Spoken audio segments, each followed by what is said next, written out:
When patients come to see me with a problem for the hip, the shoulder, or the knee, I have a whole process that I follow to make sure A, we get the diagnosis correct, and B, we get the treatment plan. So we always start with sitting down and having a discussion.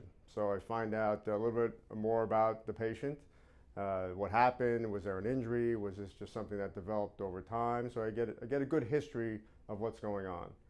Then I do a complete physical examination. So I examine the body part, I examine the whole body to see if there are certain things that can be noticed on exam, and we make note of that.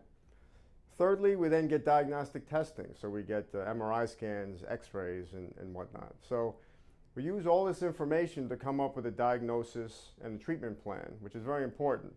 Sometimes you hear doctors, well, I got an MRI, so I'm just going to operate on that based on the MRI. But we don't operate on MRIs, we operate on patients. So we want to get the full story of what's going on. And most oftentimes, surgery is not needed.